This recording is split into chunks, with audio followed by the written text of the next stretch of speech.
नमस्कार, DD news में आपका स्वागत है। मैं हूं रमा त्यागी। बुलेटिन की शुरुआत कर लेते हैं हेडलाइंस के साथ। पीएम मोदी ने सहरसा और कटिहार की जनसभा में महागठबंधन पर जमकर बोला हमला। कहा एनडीए की पहचान विकास से, राजद कांग्रेस की पहचान विनाश से। अमित शाह ने शिवहर में कहा लालू राहुल की पार्टी का सूपड़ा होगा साफ।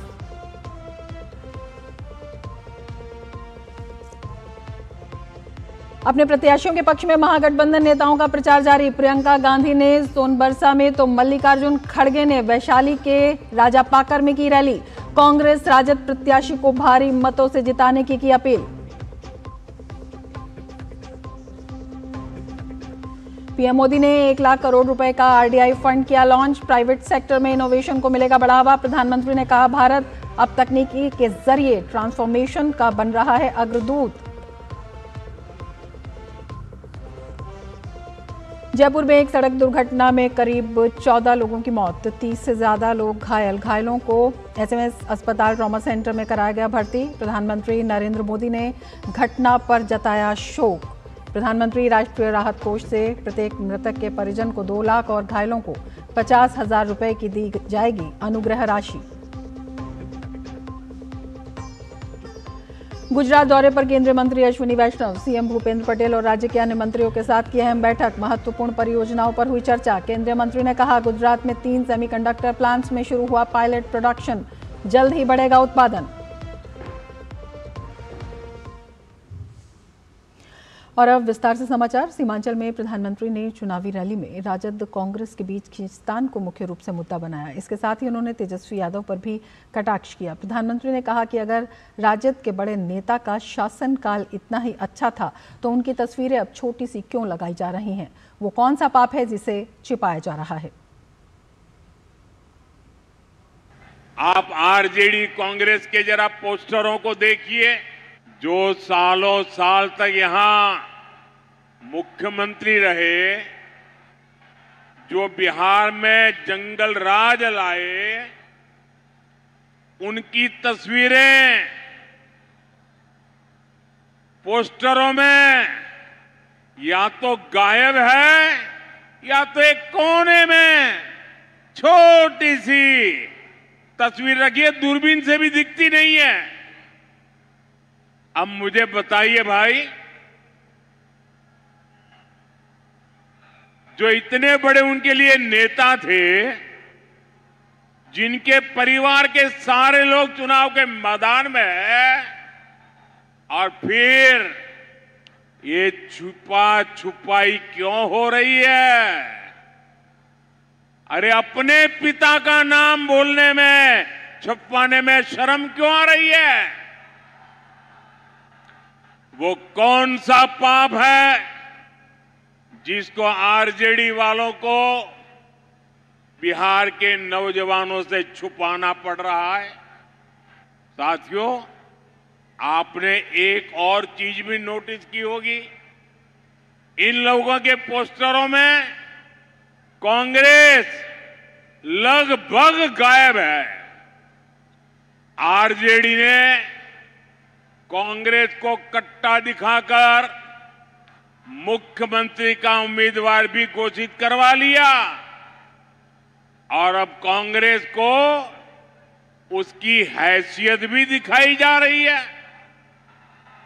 कांग्रेस के जो नामदार कुछ हफ्तों पहले तक बिहार में बड़े बड़े दावे कर रहे थे, उनकी तस्वीर और दावे दोनों को पोस्टर में से भी और घोषणा पत्र में भी आरजेडी ने बोना बना दिया है, बोना बना दिया है। प्रधानमंत्री ने सीमांचल में घुसपैठ को वोट बैंक की राजनीति करार दिया। उन्होंने कहा कि सिर्फ वोट के लिए देश की सुरक्षा से खिलवाड़ किया जा रहा है और गरीब, दलित, पिछड़ा और अति पिछड़ा का हक छीना जा रहा है। उन्होंने कहा देश के संसाधनों पर सिर्फ देश के नागरिकों का हक है। कुछ वोट पाने के लिए आरजेडी और कांग्रेस बिहार को खतरे में डाल रहे हैं। आपके बच्चों के भविष्य को खतरे में डाल रहे हैं। आपकी बेटियों की जिंदगी को खतरे में डाल रहे हैं। ये लोग वोट पाने के लिए देश की सुरक्षा से खिलवाड़ कर रहे हैं। आप मुझे बताइए साथियों, गरीब, दलित, महादलित, पिछड़े, अति पिछड़े, उनको जो मुफ्त राशन मिल रहा है, क्या ये मुफ्त राशन आपको मिलना चाहिए कि घुसपैठियों को मिलना चाहिए? क्या घुसपैठियों को मिलना चाहिए? क्या घुसपैठियों को मिलना चाहिए? क्या आपके हक का अनाज घुसपैठियों को दे देना चाहिए? क्या आपका चूल्हा जलना चाहिए कि नहीं जलना चाहिए? आपके बच्चों को रोटी मिलनी चाहिए कि नहीं मिलनी चाहिए? आपके बुजुर्गों को खाना मिलना चाहिए नहीं मिलना चाहिए? घुसपैठियों को देना चाहते हैं। प्रधानमंत्री नरेंद्र मोदी ने बिहार के सहरसा में चुनावी रैली की। उन्होंने पहली बार मतदान करने वाले युवाओं से अपने वोट का सही इस्तेमाल करने की अपील की। प्रधानमंत्री ने राजद कांग्रेस के गठजोड़ को कट्टा, करप्शन और कुशासन का स्रोत बताया। मतदाताओं से उन्होंने विशेष तौर पर कहा कि आपको सतर्क रहना है। राजद कांग्रेस वाले विकास नहीं जानते हैं, वो तो सिर्फ विनाश जानते हैं। ये जंगल राज वाले आपको दी जा रही ऐसी हर मदद को रोकना चाहते हैं। साथियों, आरजेडी हो या कांग्रेस, इनका विकास से दूर दूर तक का कोई नाता नहीं है। एनडीए की पहचान विकास से है और आरजेडी कांग्रेस की पहचान विनाश से है। केंद्रीय गृह मंत्री और भाजपा के वरिष्ठ नेता अमित शाह ने बिहार के शिवहर में एक जनसभा को संबोधित किया। विपक्षी महागठबंधन पर तीखा हमला उन्होंने बोला और आरोप लगाया कि महागठबंधन की सरकारें जनता के विकास की बात नहीं करती बल्कि भ्रष्टाचार में डूबी रहती हैं। यहां पर फिर से एनडीए की सरकार बनने वाली, सामने के खेमे में ये महागठबंधन में ना नेता है, ना नीति है, ना कार्यक्रम। मालूम ही नहीं है कौन कौन सी सीट पर लड़ रहा है। यहां पर सभी 243 सीटों पर एनडीए की पांचों पार्टियां पांडव की भांति एक मुश्त होकर चुनाव लड़ रही है। बिहार की सीतामढ़ी में एक जनसभा को संबोधित करते हुए भाजपा के वरिष्ठ नेता अमित शाह ने आतंकवाद को लेकर कांग्रेस पर निशाना साधा। उन्होंने कहा कि कांग्रेस के कार्यकाल में आतंकवादियों को बिरयानी खिलाई जाती थी, लेकिन अब पीएम मोदी ने आतंकवादियों का सफाया किया है। पहले कांग्रेस की सरकार थी, आए दिन आतंकवादी हमले होते, कभी भी कठोर कार्यवाही नहीं की। आतंकवादियों को बिरयानी खिलाया जाता था। मोदी जी की सरकार आई, उरी हो, पुलवामा हो, पहलगाम हो, सर्जिकल स्ट्राइक, एयर स्ट्राइक और अंत में पहलगाम के जवाब में ऑपरेशन सिंदूर कर कर पाकिस्तान के घर में घुसकर आतंकवादियों का सफाया। और राहुल बाबा छठ मैया का अपमान करते हैं। मुझे बताओ रीगा वालों, छठ मैया का अपमान करना चाहिए क्या? उत्तर प्रदेश के मुख्यमंत्री योगी आदित्यनाथ बिहार चुनाव प्रचार में जुटे हुए हैं। दरभंगा में एक जनसभा को संबोधित करते हुए योगी आदित्यनाथ ने कहा, कश्मीर का विवाद कांग्रेस की वजह से पैदा हुआ, जबकि प्रधानमंत्री नरेंद्र मोदी और गृह मंत्री अमित शाह ने कश्मीर को आतंकवाद और उग्रवाद से मुक्त करने का काम किया है। ये कश्मीर को विवादित किसने किया? ये कांग्रेस ने किया। ये कांग्रेस ने किया है। और आज कश्मीर को आतंकवाद और उग्रवाद के द्वंद से मुक्त कराने का काम किया है मोदी जी ने और गृह मंत्री अमित शाह जी ने। कौन वे लोग थे जो कश्मीरी हिंदुओं को विस्थापित कर दिए थे? ऐसी कौन सी नौबत आई थी कि कश्मीर घाटी हिंदू विहीन हो गई? ये कांग्रेस का पाप था। धारा 370 जो कश्मीर में लागू कर दिया गया था कि कश्मीर में बिहार का व्यक्ति नहीं जाके बस सकता, मिथिला का व्यक्ति नहीं बस सकता। बिहार के चुनावी समर में रैलियों का दौर जारी है। राज्य के राजापाकर में कांग्रेस अध्यक्ष मल्लिकार्जुन खड़गे ने चुनावी रैली को संबोधित किया। खड़गे ने बिहार के विकास के लिए जनता से कांग्रेस को वोट देने की अपील की। आप सभी लोग एक होकर कांग्रेस पार्टी को जिताओ और कांग्रेस पार्टी जीतने के बाद हम हमारा जो भी काम है, हम पहले से जो उसूलों पे काम करते आए हैं उनको आप देखना चाहिए। और यहाँ तो गरीबी है, इसको भी आप निकालना चाहिए और नौजवानों को नौकरी देना चाहिए और सब लोग एक होकर ये चुनाव जीतना चाहिए। तो बिहार विधानसभा चुनाव 2025 में राजापाकर में कांग्रेस की चुनावी रैली में मल्लिकार्जुन खड़गे ने चुनावी रैली को संबोधित किया। खड़गे ने जनता से कांग्रेस को वोट देने की अपील की। बिहार चुनाव में जहां एनडीए के दिग्गज नेता प्रचार कर रहे हैं, वहीं महागठबंधन के नेता भी सत्ता वापसी के लिए पूरी जान लगा रहे हैं। कांग्रेस की नेता प्रियंका गांधी ने एक रैली की और बिहार के सोनबरसा में एक चुनावी सभा की, जिसमें नीतीश सरकार पर जमकर निशाना साधा। सोनबरसा में जनसभा को संबोधित करते हुए महिलाओं से बच्चों के भविष्य को ध्यान में रखकर वोट देने की उन्होंने अपील की।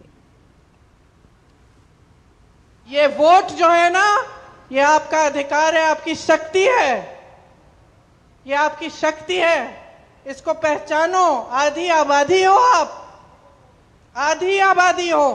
मन बना लिया ना अपनी शक्ति को एक करने के लिए, खड़े हो जाने के लिए, तो कोई कुछ नहीं कह पाएगा। मन बना लो कि एक ऐसी सरकार चाहिए जो आपके बच्चों का, आपका और आपके परिवारों का भविष्य को देखे और उज्जवल बनाए। आगे बढ़ते हैं। राजस्थान के जयपुर में सीकर रोड पर एक बड़ा सड़क हादसा हुआ है। भीषण हादसे के बारे में जानकारी देते हुए डीसीपी बजरंग सिंह शेखावत ने कहा कि हादसे में 14 लोगों की मौत हुई है और घायलों का इलाज जारी है। हादसे के बाद मुख्य मार्ग के यातायात को डायवर्ट किया गया, जिसके कारण अजमेर दिल्ली हाईवे पर कई किलोमीटर तक लंबा जाम लग गया। घायलों को कांवटिया अस्पताल और एसएमएस ट्रॉमा सेंटर पहुंचाया गया है। प्रधानमंत्री राष्ट्रीय राहत कोष से हर मृतक के परिवार को 2 लाख रुपए और घायलों को 50,000 रुपए दिए जाएंगे। 10 एक्सपायर लोग, इनमें यहाँ पे व्यवस्था नहीं होने के कारण 6 लोगों को एसएमएस रेफर किया था और जो काफ़ी घायल थे उनको भी रेफर किया था।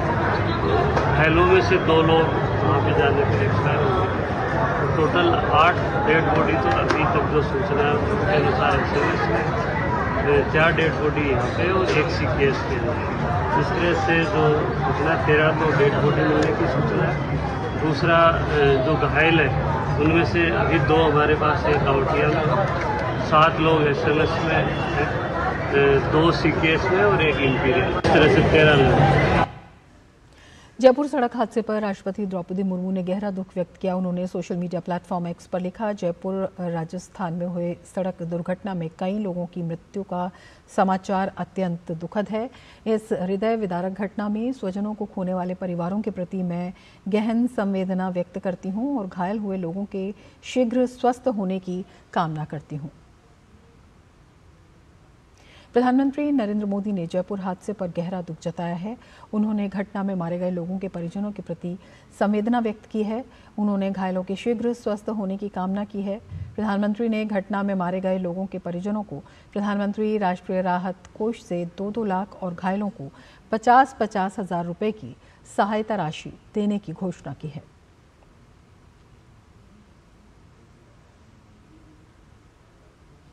और बुलेटिन में फिलहाल लेते हैं एक ब्रेक। आप देखते रहिए डीडी न्यूज़।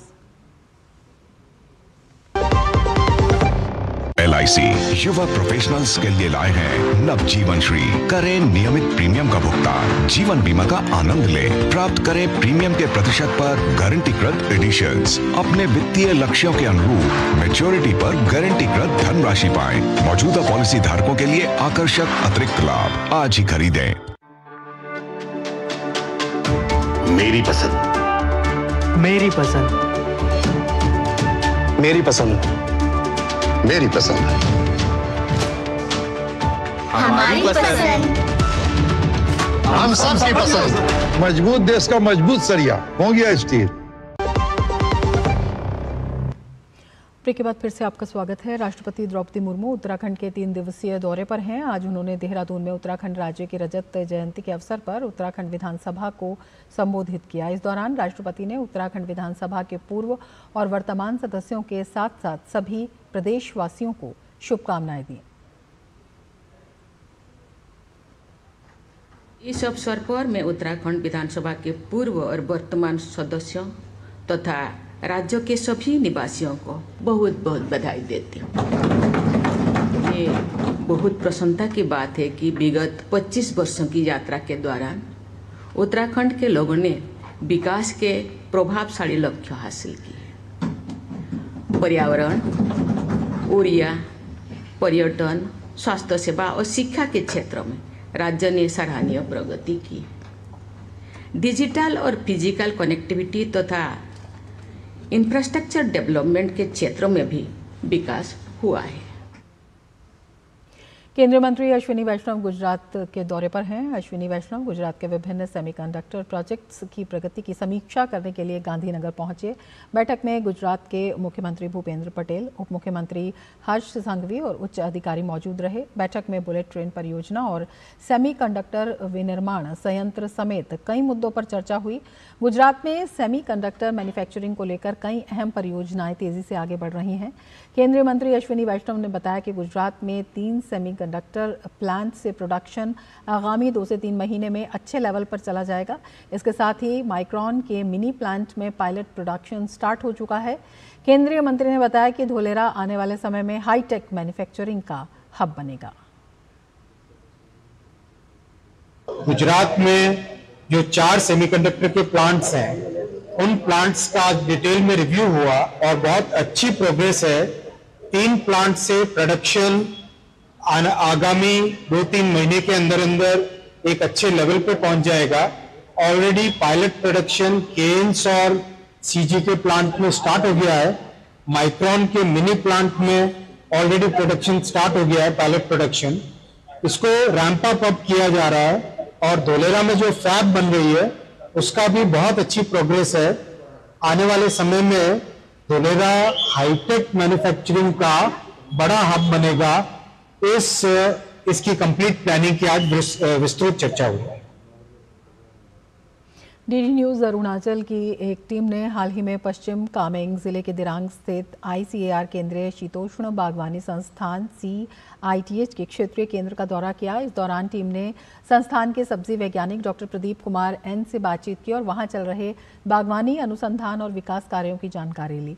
ये केंद्र केंद्रीय कृषि एवं किसान कल्याण मंत्रालय के अधीन कार्य करता है, जो शीतोष्ण जलवायु में उगाई जाने वाली फलों और सब्जियों की उन्नत संकर किस्मों के विकास का एक प्रमुख अनुसंधान केंद्र बन चुका है। यहाँ पर मुख्य रूप से सेब, अखरोट, कीवी, परसिमोन, स्ट्रॉबेरी, एवोकाडो, फूल गोभी, लेट्यूस और शीतोष्ण ऑर्किड पर काम किया जा रहा है। संस्थान ने अपनी एक विशेष उपलब्धि के रूप में कद्दू खीरा नामक खीरे का संकर जर्म प्लाज्म विकसित किया है, जो अपनी मिठास और निर्यात क्षमता के लिए प्रसिद्ध है। दिरांग का ये क्षेत्रीय केंद्र न केवल अनुसंधान का केंद्र बन रहा है, बल्कि ये पूर्वोत्तर भारत में शीतोष्ण बागवानी की नई क्रांति की नींव रख रहा है। Our ICAR CITH regional station Dirang, it is located at the Dirang, Arunachal Pradesh. We have a good laboratory facilities, including molecular lab facility and also biochemical lab facility also we have. Here also we having the PEQ, plant quarantine facility. Whatever the planting materials coming from the different countries, first we will screen and we will scrutinize that don't have any kind of diseases and then pest. which are invasive, we will screen and we will certify that and we will give to the farmers. Those kind of facilities also we have. It is under the construction process. Hopefully within 1 or 2 years it will also constructed. विदेश मंत्री S Jaishankar ने अफगानिस्तान में आए भूकंप को लेकर अफगानिस्तान के विदेश मंत्री मौलवी आमिर खान मुताकिस से फ़ोन पर बातचीत की। विदेश मंत्री ने सोशल मीडिया प्लेटफॉर्म एक्स पर लिखा, आज दोपहर अफगानिस्तान के विदेश मंत्री मौलवी आमिर खान मुताकिस से फ़ोन पर बात की और बल्ख, समांगन और बगलान प्रांतों में आए भूकंप में हुई जानमाल की हानि पर संवेदना व्यक्त की। भारत की ओर से भूकंप प्रभावित समुदायों के लिए राहत सामग्री अफगानिस्तान को सौंपी जा रही है और दवाओं की अतिरिक्त खेप भी जल्द भेजी जाएगी। अपनी यात्रा के बाद से हमारे द्विपक्षीय संबंधों में हुई प्रगति पर चर्चा हुई। भारत और अफगानिस्तान के लोगों के बीच बेहतर होते संपर्कों का स्वागत किया। क्षेत्रीय स्थिति पर विचारों के आदान प्रदान की सराहना की गई। भारत ने तिमोर लेस्ते में रेबीज़ प्रकोप से निपटने के लिए 10,000 खुराक रेबीज़ वैक्सीन और 2,000 शीशियाँ रेबीज़ इम्यूनोग्लोबिन की तत्काल खेप भेजी है। विदेश मंत्रालय के प्रवक्ता रणधीर जायसवाल ने सोशल मीडिया प्लेटफॉर्म एक्स पर इसकी जानकारी दी। उन्होंने ये भी कहा कि भारत वैश्विक दक्षिण के लिए एक विश्वसनीय स्वास्थ्य भागीदार और संकट के समय फर्स्ट रिस्पॉन्डर बने रहने के लिए प्रतिबद्ध है।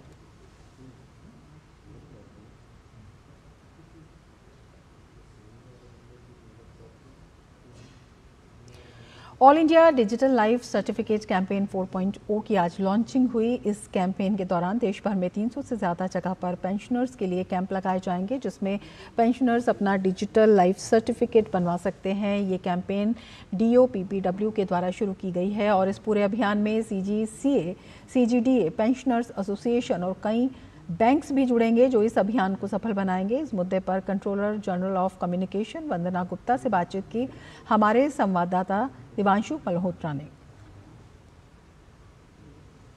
आज all India digital life certificate campaign 4.0 का लॉन्चिंग हुई है। हमारे साथ बातचीत करने के लिए CGCA जनरल वंदना गुप्ता जी हैं। मैम, किस तरह से ये कैंपेन अब चलने वाला है और कौन कौन से डिपार्टमेंट के ऐसे पेंशनर्स हैं जिनको इसको ऑर्गेनाइज करने के लिए जो नोडल मिनिस्ट्री है वो डिपार्टमेंट है DOPPW है। लेकिन इसमें खाली टेलीकॉम डिपार्टमेंट के ही नहीं, डिफेंस के लोग भी जुड़ेंगे और दूसरे डिपार्टमेंट्स के भी जुड़ेंगे।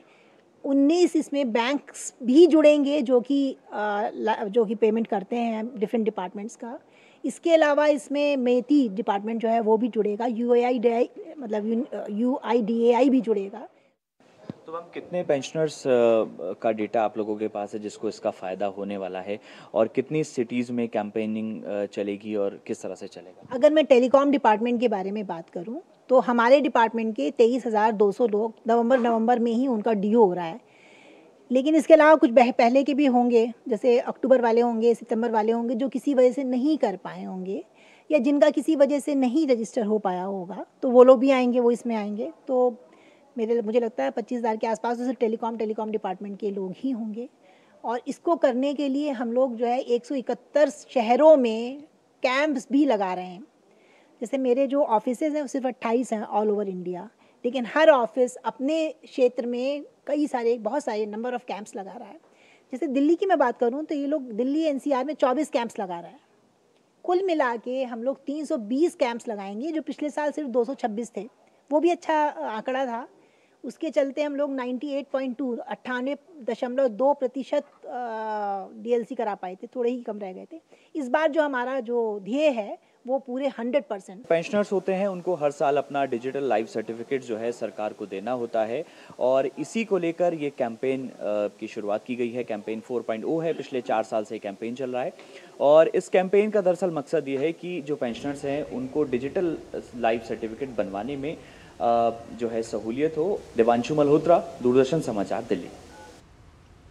दिल्ली NCR में बढ़ते वायु प्रदूषण और बदलते मौसम के हालात ने लोगों की परेशानी बढ़ा दी है। ख़ासतौर पर बच्चों, बुजुर्गों और सांस की बीमारियों से जूझ रहे मरीजों के लिए हालात गंभीर बने हुए हैं। इन्हीं पर दिल्ली एम्स के निदेशक डॉक्टर M श्रीनिवास ने DD न्यूज़ संवाददाता डॉक्टर सुयश शर्मा से ख़ास बातचीत की। आप देखिए ये बातचीत और हमें दीजिए इजाज़त। नमस्कार।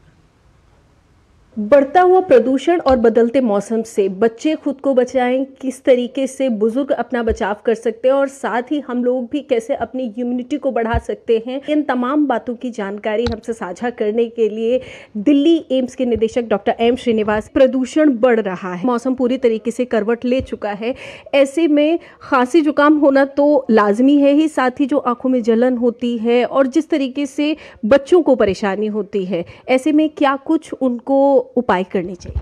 सबसे बड़ा इम्पॉर्टेंट चीज़ है कि हम लोग छोटे बच्चे और जो भी ओल्ड एज में हैं उनका प्रोटेक्शन करें। इन लोगों को थोड़ा सा पोल्यूशन से कितना भी दूर रख सकते हैं, जितना हो सकता है उतना बाहर नहीं निकलें और अपने घर में जितना हो सकता है प्रिकॉशंस ले लें, अच्छा सा पानी पिएं, बैलेंस डाइट रखें, इम्यूनिटी बढ़ाएं और अपना सेहत के बारे में देख लीजिए।